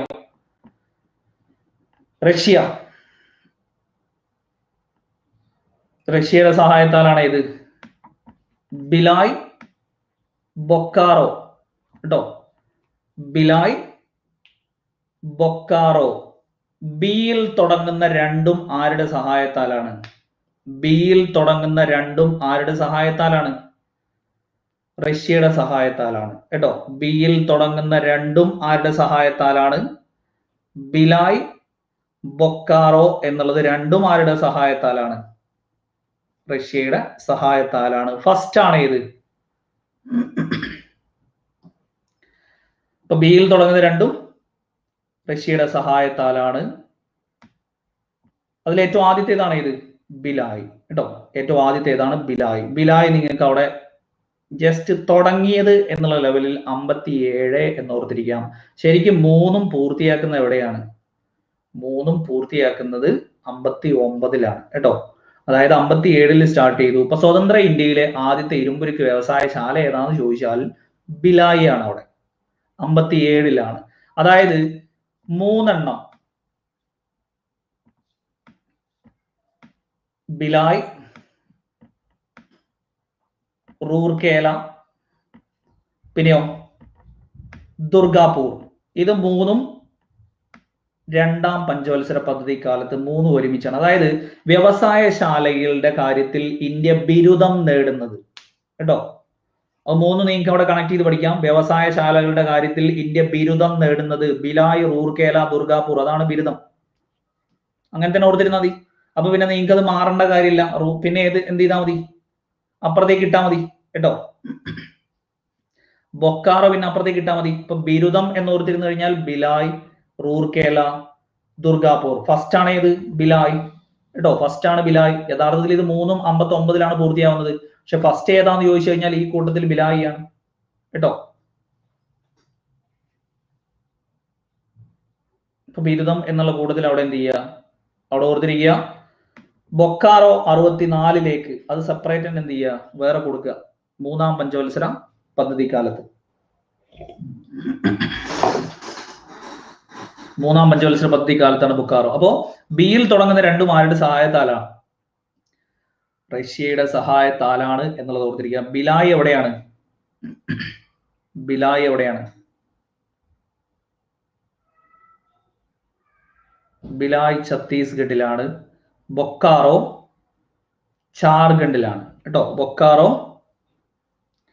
ജാർഖണ്ഡ് അവിടെ ഓർത്തിരിക്കണം. അമേരിക്ക പിന്നെ നമുക്ക് വ്യവസായശാലയൊന്നും എന്ത് ചെയ്തിട്ടില്ല, പണിത് തന്നിട്ടില്ല, പണിത് തരാനുള്ള ഉദ്ദേശവും ഇല്ല. പക്ഷെ നമുക്ക് ലാസ്റ്റ് ഓർത്തിരിക്കാൻ പറ്റും എന്ത്, കറണ്ട് അഫയേഴ്സിൽ പഠിക്കാനുള്ളതാണ് ഇത്. നാറ്റോ രാജ്യങ്ങളുടെ അംഗങ്ങൾക്ക് തുല്യമായിട്ടുള്ള പദവി ഇന്ത്യക്ക് നൽകിയ രാജ്യം ആരാണ്? അമേരിക്കയാണ് കേട്ടോ. കറണ്ട് അഫയേഴ്സിൽ നമുക്ക് ഓർത്തിരിക്കാനുള്ളത്, നിങ്ങൾ ഈ ആണവ നിലയവും മറ്റേ വ്യവസായശാലയും തമ്മിൽ എന്ത് ചെയ്യരുത്, കൂട്ടിക്കുഴക്കില്ലേ കേട്ടോ. അതുകൊണ്ടാണ് ഈ താരാപൂർ എന്ന് പറഞ്ഞിട്ടും ജൈതാപൂർ എന്ന് പറഞ്ഞിട്ടും ആണവ നിലയങ്ങൾ ഏതിലേക്ക് കയറി വരുന്നത്? വ്യവസായശാലകളിലേക്ക് കയറി വരുന്നത്. അത് സെപ്പറേറ്റ് കാറ്റഗറി അല്ലേ? അല്ലെങ്കിൽ രണ്ടും കൂടെ എന്ത് ചെയ്യും, കൂട്ടിക്കുഴക്കല്ലേ കേട്ടോ. അതുകൊണ്ടാണ് ഞാൻ എന്ത് ചെയ്യാത്തത്, നിങ്ങൾ അവിടെ ആണവ നിലയം പറയുമ്പോൾ ഞാൻ മൈൻഡ് ചെയ്യാത്ത അതുകൊണ്ടാണ്. കാരണം എന്ന് വെച്ച് കഴിഞ്ഞാൽ നിങ്ങൾക്ക് ആൾറെഡി കൺഫ്യൂഷൻ ഉള്ളതുകൊണ്ടാണ് അത് എടുത്തിരുന്നത്. ഈ ബാക്കിയുള്ളവർക്കും കൂടെ എന്ത് ചെയ്യും, അത് കൺഫ്യൂഷൻ ആവും. അതുകൊണ്ടാണ് ഞാൻ അത് പറയാതെ പോകുന്നത് കേട്ടോ. ഓക്കെ. അപ്പൊ ബിലായ് ഛത്തീസ്ഗഡ്, ബൊക്കാറോ ജാർഖണ്ഡ് രണ്ടും ആരുടെ സഹായത്താലാണ്? റഷ്യയുടെ സഹായത്താലാണ്. അമേരിക്കയുടെ ഏത് ഓർത്തിരിക്കുക, നാറ്റോ രാജ്യങ്ങളുടെ അംഗപദവിക്ക് തുല്യമായ പദവി ആർക്ക് കൊടുക്കാൻ തീരുമാനിച്ചു? ഇന്ത്യക്ക് കൊടുക്കാൻ തീരുമാനിച്ചു. ആര്? അമേരിക്ക കൊടുക്കാൻ തീരുമാനിച്ചു എന്നുള്ളത് എന്ത് ചെയ്യുക, അവിടെ ഓർത്തിരിക്കുക കേട്ടോ. അപ്പൊ അത്രയും മതി അവിടെ. അപ്പൊ അത്രയും കാര്യങ്ങൾ അവിടെ മതി. ഇനിയോ, വില്ലുവണ്ടി യാത്രാ സമരം നടത്തിയ സാമൂഹ്യ പരിഷ്കർത്താവ്. പോൾ യൂസ് ചെയ്യുക, ഉത്തരം കമന്റ് ചെയ്യരുത്. അയ്യങ്കാളി, ചട്ടമ്പി സ്വാമികൾ, പണ്ഡിറ്റ് കറുപ്പൻ, കുമാരഗുരുദേവൻ. വില്ലുവണ്ടി യാത്രാ സമരം നടത്തിയ സാമൂഹ്യ പരിഷ്കർത്താവ്.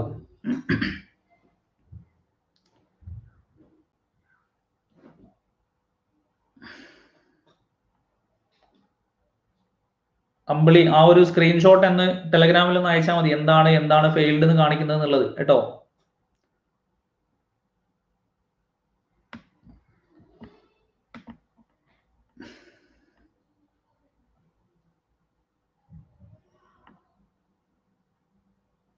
വില്ലുവണ്ടി യാത്ര, ഇതൊക്കെ ഇനി എവിടേക്കാണ്? അൻഷിദ് വി പി, അജുമൽ, ശ്രീജിത്ത് ശ്രീ കേട്ടോ.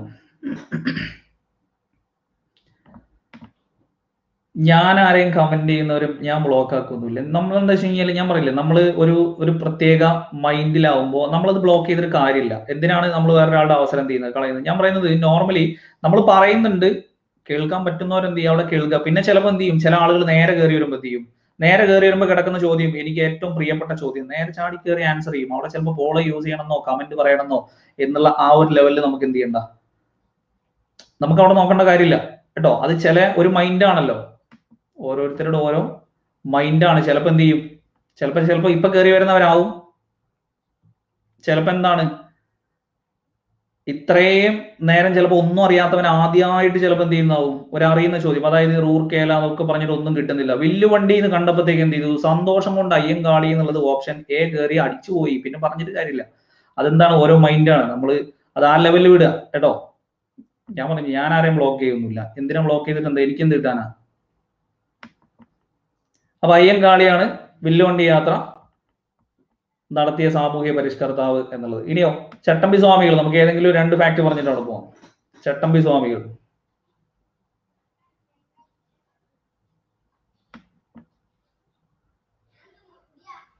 പറഞ്ഞോ. ചട്ടമ്പി സ്വാമികൾ ഏതെങ്കിലും രണ്ട് ഫാക്ട്. റിനൈസൻസ് ആകുമ്പോൾ നമുക്ക് ഇഷ്ടം പോലെ ഉണ്ടാവും. കാരണം റിനൈസൻസ് എവിടെയെങ്കിലും ഒന്ന് കൊണ്ടുപോയി കൊട്ടാൻ നടക്കണം എല്ലാവരും. രണ്ട് വർക്ക് പറഞ്ഞിട്ട് അവിടെ വിടാം. ചട്ടമ്പി സ്വാമികളുടേത് ആദിഭാഷ, പ്രാചീന മലയാളം, ക്രിസ്തുമത നിരൂപണം, ക്രിസ്തുമത ഛേദനം കേട്ടോ. ഒരു 4 വർക്കുകൾ. ആദിഭാഷ, പ്രാചീന മലയാളം, ക്രിസ്തുമത ഛേദനം, ക്രിസ്തുമത നിരൂപണം, ജീവിത കാരുണ്യ നിരൂപണം കേട്ടോ. 5 എണ്ണമായി. ആദിഭാഷ, പ്രാചീന മലയാളം, ക്രിസ്തുമത ഛേദനം, ക്രിസ്തുമത നിരൂപണം, ജീവിത കാരുണ്യ നിരൂപണം. അത്രയും മതി കേട്ടോ, അത്രയും മതി. അവിടെ പണ്ഡിറ്റ് കറുപ്പൻ, പണ്ഡിറ്റ് കറുപ്പന്റെ 1913 കായൽ സമ്മേളനം, 1913 കായൽ സമ്മേളനം. പിന്നെയോ, സുധർമ്മ സൂര്യോദയ സഭ. പിന്നെയോ, പ്രബോധ ചന്ദ്രോദയ സഭ കേട്ടോ. സുധർമ്മ സൂര്യോദയ സഭ, പ്രബോധ ചന്ദ്രോദയ സഭ. നിങ്ങൾ എന്തോർത്തിരിക്കുക, നമ്മൾ ബാക്കിയൊക്കെ നമ്മൾ സ്ഥിരം പറയുന്നല്ലേ. സൂര്യൻ ഉദിച്ചിട്ടില്ലെങ്കിലും ചന്ദ്രൻ ഉദിച്ചിട്ടില്ലെങ്കിലും അവിടെ ഏത് നിറമായിരിക്കും? സൂര്യൻ ഉദിച്ചിട്ടില്ലെങ്കിലും ചന്ദ്രൻ ഉദിച്ചിട്ടില്ലെങ്കിലും അവിടെ ഏത് നിറമായിരിക്കും? കറുപ്പായിരിക്കും. അത് മാത്രം ഓർത്തിരുന്നാൽ മതി കേട്ടോ. സൂര്യോദയ സഭയാണെങ്കിലും ചന്ദ്രോദയ സഭയാണെങ്കിലും ഉത്തരം ആരായിരിക്കും? കറുപ്പൻ എന്നുള്ളത് അവിടെ ഓർത്തിരുന്നാൽ മതി. അത് രണ്ടെണ്ണേ നമ്മളവിടെ പറഞ്ഞുള്ളൂ. സൂര്യോദയ സഭ, ചന്ദ്രോദയ സഭ രണ്ടും ആരുടേതാണ്? കറുപ്പന്റേതാണ്. കായൽ സമ്മേളനം 1913 അധ്യക്ഷത വഹിച്ചതും ആരെന്നെയാണ്? ഇദ്ദേഹം തന്നെയാണെന്ന് ഓർത്തിരിക്കുക. കുമാരഗുരുദേവൻ. കുമാരഗുരുദേവൻ. പൊയ്കയിൽ യോഹന്നാൻ എന്ന പേരുള്ള ആള് വിളിക്കപ്പെട്ടിരുന്ന എന്താണ്? കുമാര ഗുരുദേവൻ. PRDSന്റെ സ്ഥാപകൻ എന്തറിയപ്പെടുന്നു? കേരള നെപ്പോളിയൻ അല്ലെ? കേരള നെപ്പോളിയൻ എന്നറിയപ്പെടുന്നു. കേരള നെപ്പോളിയൻ എന്നറിയപ്പെടുന്നു. പുലയൻ മത്തായി, പുലയൻ അപ്പച്ചൻ, ഇങ്ങനെയൊക്കെ എന്ത് ചെയ്യുന്നു? അദ്ദേഹം അറിയപ്പെടുന്നു. പിന്നെയോ യുദ്ധവിരുദ്ധ റാലി. യുദ്ധവിരുദ്ധ റാലി, സമാധാനം, ലോകർക്ക് സമാധാനം എന്ന് പറഞ്ഞിട്ട് യുദ്ധവിരുദ്ധ റാലി നടത്തിയതാരാ? കുമാരഗുരുദേവൻ. പൊയ്കയിൽ യോഹന്നാൻ നടത്തിയതാണ് ഇത് യുദ്ധവിരുദ്ധ റാലി കേട്ടോ. അത്ര എന്ത് ചെയ്യാ, അവിടെ ഓർത്തിരിക്കുക. ലാസ്റ്റ് ഒരു ക്വസ്റ്റ്യൻ കൂടെ ചെയ്തിട്ട് നമുക്ക് അവിടെ നിർത്താം. അമോഘവർഷന്റെ കവിരാജമാർഗം ഏത് ഭാഷയിൽ രചിക്കപ്പെട്ട കൃതിയാണ്? പോൾ യൂസ് ചെയ്യരുത്, പോൾ യൂസ് ചെയ്യാം കേട്ടോ. കമന്റ് ചെയ്യരുത്, പോൾ യൂസ് ചെയ്യാം. അമോഘവർഷന്റെ കവിരാജമാർഗം ഏത് ഭാഷയിൽ രചിക്കപ്പെട്ടതാണ്?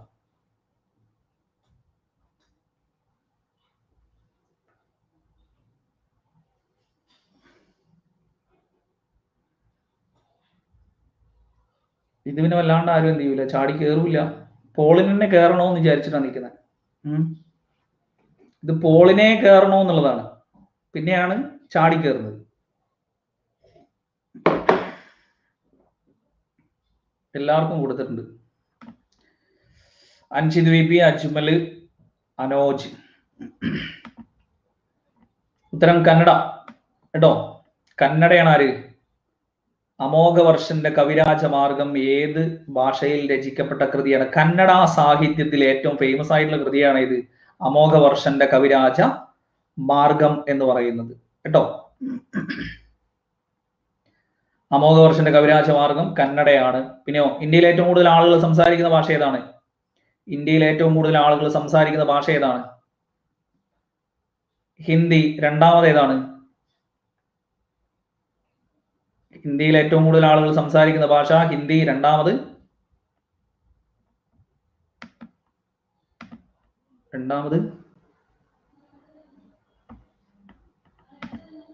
കമന്റ് സ്റ്റക്കായ. രണ്ടാമത് ബംഗാളി. മൂന്നാമത്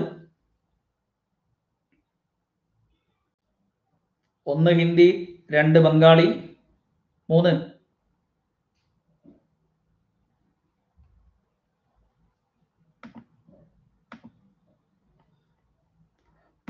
മറാത്തി കേട്ടോ. 3 മറാത്തി. അത് തിരുത്താൻ തന്നെയാണ് ഞാൻ ചോദിച്ചത്. 3 മറാത്തി കേട്ടോ. തെലുങ്കിനെ മറികടന്നുകൊണ്ട് മറാത്തി ഭാഷ 3-ാം സ്ഥാനത്തേക്ക് എന്ത് ചെയ്തു? കയറി വന്നു കേട്ടോ. അപ്പൊ 3-ാം സ്ഥാനത്ത് ഇപ്പൊ ആരാണ്? മറാത്തി ഭാഷയാണ്. തെലുങ്ക് എന്താണ്? ഏറ്റവും കൂടുതൽ ആളുകൾ സംസാരിക്കുന്ന ദ്രാവിഡ ഭാഷ കേട്ടോ. ഏറ്റവും കൂടുതൽ ആളുകൾ സംസാരിക്കുന്ന ദ്രാവിഡ ഭാഷയാണ് ഏത്? തെലുങ്ക് എന്നുള്ളത്. അപ്പൊ ഇന്ത്യയിൽ ഇപ്പൊ എങ്ങനെയാ ക്രമം നടക്കുന്നത്? 1 ഹിന്ദി, 2 ബംഗാളി, 3 മറാത്തി, ഏറ്റവും കൂടുതൽ ആളുകൾ സംസാരിക്കുന്ന ദ്രാവിഡ ഭാഷ തെലുങ്ക്. ഇത്രയാണ് അവിടെ എന്ത് ചെയ്യേണ്ടത്, അവിടെ ഓർത്തിരിക്കേണ്ടത് കേട്ടോ. കറണ്ടാണ് ഇപ്പൊ 3-ാം സ്ഥാനത്ത് മറാത്തിയാണ് കേട്ടോ. കറണ്ടാണ് ഇപ്പൊ 3-ാം സ്ഥാനത്ത് മറാത്തിയാണ്. ലാസ്റ്റ് റിപ്പോർട്ട് വന്നപ്പോൾ 3-ാം സ്ഥാനത്ത് മറാത്തി, 4-ാം സ്ഥാനത്ത് ആര് കിടക്കുന്നുള്ളൂ? തെലുങ്ക് കിടക്കുന്നുള്ളൂ കേട്ടോ. അപ്പൊ അത്ര അവിടെ ഓർത്തിരിക്കുക. ഇത്രയും മതി. ബാക്കി നമുക്ക് എന്ത് ചെയ്യാം? ബാക്കി നമുക്ക് അടുത്ത ക്ലാസ്സിൽ നോക്കാം കേട്ടോ. ഇന്ന് പ്ലസിൽ LDCയുടെ ഒരു ക്രാഷ് കോഴ്സ് ഇന്ന് സ്റ്റാർട്ട് ചെയ്യുന്നു. അതായത് ജൂൺ 17-ാം തീയതി 7 എഡ്യൂക്കേറ്റേഴ്സ് ചേർന്നിട്ട് എന്ത് ചെയ്യുന്നു, പ്ലസിൽ ഒരു LDCയുടെ 90 ഡേയ്സ് ക്രാഷ് കോഴ്സ് എന്ത് ചെയ്യുന്നു, ഇന്ന് സ്റ്റാർട്ട് ചെയ്യുന്നു. പ്ലസിൽ ജോയിൻ ചെയ്യാൻ താല്പര്യമുള്ളവർക്ക് എന്ത് ചെയ്യാം, പ്ലസിൽ ജോയിൻ ചെയ്യാവുന്നതാണ്. അവിടെ നിങ്ങൾക്ക് EMI ഓപ്ഷൻ അടക്കമുണ്ട്. EMI ഓപ്ഷൻ എന്ന് പറയുന്നത് ഏതിൽ മാത്രമേ ഉണ്ടാവുള്ളൂ, ക്രെഡിറ്റ് കാർഡിൽ മാത്രമേ ഉണ്ടാവുള്ളൂ കേട്ടോ. ക്രെഡിറ്റ് കാർഡിൽ മാത്രമാണ് ഇത് EMI ഓപ്ഷൻ ഉള്ളത്. അവിടെ നിങ്ങൾക്ക് ഏത് യൂസ് ചെയ്യാം, മൻസൂർ ലൈവ് എന്ന് പറയുന്ന ഒരു കോഡ് നിങ്ങൾക്ക് അവിടെ 10% ഡിസ്കൗണ്ട് ലഭിക്കാൻ വേണ്ടിയിട്ട് യൂസ് ചെയ്യാം. പിന്നെ നിങ്ങൾക്ക് എത്രയാണോ ക്രെഡിറ്റ് പോയിന്റ് ഉള്ളത്, ആ ക്രെഡിറ്റ് പോയിന്റിന്റെ പെർസെന്റേജ് അനുസരിച്ചിട്ട് മാക്സിമം നിങ്ങൾക്ക് ഒരു 9% കൂടെ എന്ത് ചെയ്യും, ഡിസ്കൗണ്ട് ലഭിക്കും. അങ്ങനെ 10 + 9 19% മാക്സിമം നിങ്ങൾക്ക് എന്ത് ചെയ്യാം, അവിടെ ഡിസ്കൗണ്ടിലൂടെ സബ്സ്ക്രിപ്ഷൻ എടുക്കാം. LDC ബാച്ച്, ഫയർമാന്റെ ബാച്ച്, ഡിഗ്രി ലെവലിന്റെ ബാച്ച്, LPUP ബാച്ച്, ഇത്രയും ബാച്ചുകളൊക്കെ ആൾറെഡി എന്ത് ചെയ്യുന്നു, നടന്നുകൊണ്ടിരിക്കുന്നു. EMI എന്ന് പറയുന്നത് നിങ്ങൾക്ക് മാസം മാസം തവണകളായിട്ട് എന്ത് ചെയ്യാം, അവിടെ അടച്ചു പോകാവുന്നതിനാണ് EMI ഓപ്ഷൻ എന്ന് പറയുന്നത് കേട്ടോ. ക്രെഡിറ്റ് കാർഡ് നമ്മൾ ആൾറെഡി എടുത്തിട്ടുണ്ടെങ്കിലേ ക്രെഡിറ്റ് കാർഡ് കിട്ടുള്ളൂ. ഓക്കെ, ലൈവ് ക്ലാസ് ആയിരിക്കും. ലൈവ് ക്ലാസ് നിങ്ങൾക്ക് കാണാൻ പറ്റിയില്ലെങ്കിൽ റെക്കോർഡ് ക്ലാസ് കാണാൻ പറ്റും. ഓക്കെ, നെക്സ്റ്റ് ക്ലാസ് ഞാൻ നോക്കിയിട്ട് പറയാം കേട്ടോ. നെക്സ്റ്റ് ക്ലാസ് ഞാൻ നോക്കിയിട്ട് പറയാം. അപ്പൊ അടുത്ത ക്ലാസ്സിൽ കാണാം. ആ എക്സാം ടോപ്പ് വന്നവർക്ക് സബ്സ്ക്രിപ്ഷൻ കിട്ടും കേട്ടോ. കഴിഞ്ഞതിൽ വന്നവർക്കൊക്കെ കൊടുത്തല്ലോ, കഴിഞ്ഞതിൽ വന്നവർക്ക് കൊടുത്തു. അടുത്ത ക്ലാസ്സിൽ കാണാം.